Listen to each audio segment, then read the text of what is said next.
Hello, everybody. This is going to be my second lab for Physics 2211.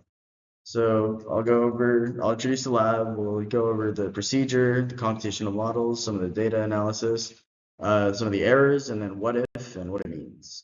So to start off, this lab focused on a falling object that's dropped from a certain height. Our job is to compare an observed experimental trial to two different predicted computational models, one which will account for drag and the other one which will not.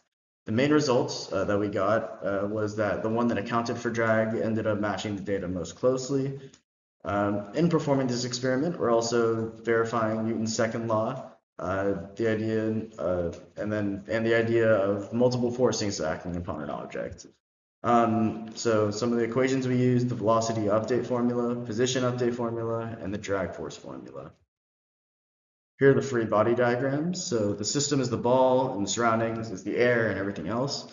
You can see when we first drop it, there's a drag force going up, which is not as strong as the force of gravity. So there is acceleration and a force and increasing velocity in the downward direction.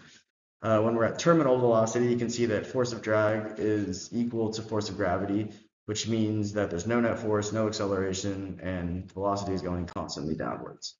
So our procedure. First, we needed to gather our material. So we got a camera, a meter stick, and a paper, crumpled the paper into a ball, dropped it, recorded it, put the video into tracker. We used the meter stick in the video to kind of calibrate our lengths. And then we started tracking the movement of one point of the piece of paper over time intervals. And then we added that data from tracker into a spreadsheet. We used a starter code from GlowScript in order to make some changes. And then added all the data for the two simulations into the spreadsheet, created some graphs, and analyzed it. Some of the assumptions we made while running the experiment were that there was only motion in the y direction and that only gravity and drag force were present during the motion. So our initial conditions: you have the initial position of the cart, our initial velocity, our start time, our mass of the paper, and our drag coefficients, which actually did differ between the computational model with drag and without drag. So without drag, it's 0, with drag, 0.0035. Our update formulas here, you can see we use the velocity update formula where we plugged in F net over m for acceleration. And to get F net, we had to use the drag force formula, which is F drag equals bv squared. F net equals mg minus bv squared. So we use that to find those things, and then we have the position update formula, which gives us our position as we go along. Code for all of these you can see underneath. Here's our computational model iteration. So we used a while loop for 0.36 seconds because that was our last data point. And then we went through and we updated the velocity, the position each time, as well as the change in time. Here are the GlowScript results, and then compared to our actual results, you can see that they actually both fit pretty closely, but the one with drag fits way more closely.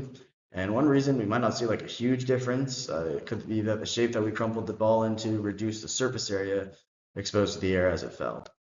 So some potential errors: small differences in the points of the center of mass where we replaced the frame for each frame in the tracker. We could also, maybe small rounding errors would make a big difference considering that the numbers that we're using are pretty small, so even small changes can be big. So what do the results mean?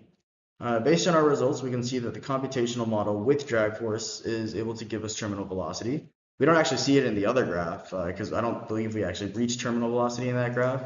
But when we isolate the model and track it over a longer period of time, we can see that we do hit a constant velocity after a while. And we know that the magnitude of drag force at this point is equal to that of gravity.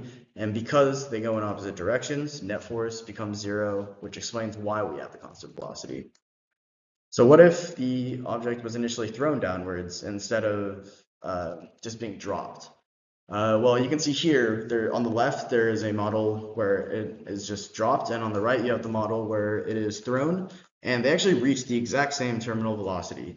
It's just that the one that's thrown there gets there a little bit faster because it's thrown. So it has a little bit of a head start on the one that's not. That's all. Thank you for watching.